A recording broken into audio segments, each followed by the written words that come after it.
So many of the inner workings of the Catholic Church happen in secrecy, but occasionally some people do get access to see what happens on the inside. One of those people is Evgeny Afineevsky. He's the award-winning director of the documentary film Francesco, which offers a behind-the-scenes look at the life and philosophy of Pope Francis. And Evgeny joins us now. Evgeny, thank you so much for being with us. I know you spent so much time with Pope Francis. I believe he even blessed your child. And you've said that this has been an emotional time for you. First off, how have you been feeling since you first learned of his passing? It's still hard to process. It's still hard to even adjust to the thought that he's not with us anymore.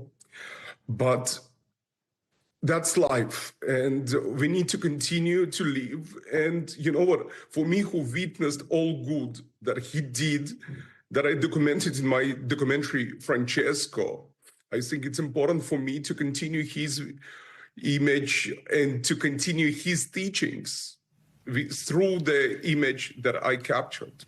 Yeah, and I wonder, you spent so much time with him personally. Is he the same person that people have come to know and many love publicly? Yes, he is. Trust me. When you live in the room, traditionally, you're giving chance to the elderly leave the room and then you following. No, never happened. He always opening for you the door. He always showing you the way. He always closing the light and then goes after you and waving to you when you leave in the building. It's remarkable human being, humble human being. Again, wow. I'm still talking to him in a present way because for me, he is exist. Yes, no, and I know this is an emotional time. It's so fresh. And it strikes me that even amid that humility, he was also, Pope Francis, very outspoken about so many political, social issues. Your film, Francesco, made a lot of headlines in part because the Pope told you that same-sex couples should be allowed to form civil unions. I want our audience to have a chance to see that clip, and then we'll talk on the other side. Las personas homosexuales tienen derecho a estar en la familia. Son hijos de Dios, tienen derecho a una familia. No se puede echar de la familia a nadie ni hacer la vida imposible por esa. Lo que tenemos que hacer es una ley de convivencia civil. Tienen derecho a estar cubiertos legalmente. He said we have to create a civil union law. What were you thinking when he said that? And what do you think drove the Pope to take such public, strong stances? I think he was sticking to the same views before he was Pope. He openly voiced himself before in Argentina. It's not the first time he voiced himself exactly the same. When I asked him a few times, he said, Evgeny, I'm a priest, and I'm here to protect every person, every human life, no matter sexuality, no matter religion beliefs, no matter color of skin. Every human being deserves to be respected. And that was his reaction. He not was talking about marriage, he was talking about civil laws.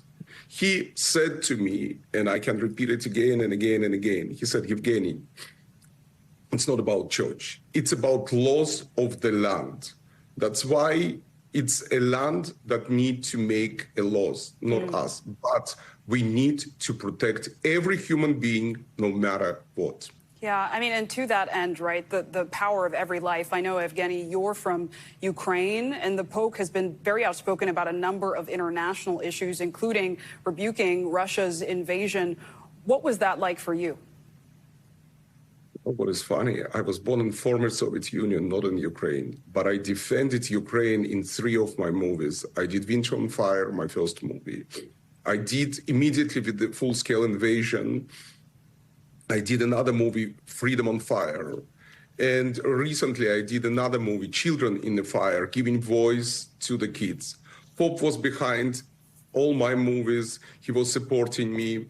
I remember how almost every time I was going to Ukraine to film during the beginning of full-scale invasion, I was returning back via Vatican, spending time with him, brought him flag that followed me from the days of Maidan 2014 to literally into this war and gave it to him.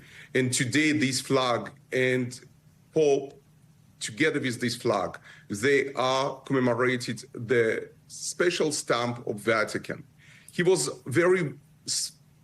doing a lot of things behind the scenes. He was involved into exchanges of the people. He was the diplomat, silent diplomat of this war. To that end, what do you think ultimately Pope Francis's legacy will be? Humanity. I think he is about humanity. He's about dignity. He's about love to each other. I think he was teaching us, and it's in the movie Francesco, that we all equal, that we all here to love each other, to support each other. We are here to take care of the climate change, and we are here to stop genocides and wars. He was very vocal against all the war conflicts and suffering in this world. So I think love, compassion, brotherhood, care for the nature, it's his main topics that we need to continue. Well, Evgeny, your love for him is evident. Thank you so much for sharing it with us today and through your film. We appreciate it. Thanks for watching. Stay updated about breaking news and top stories on the NBC News app or follow us on social media.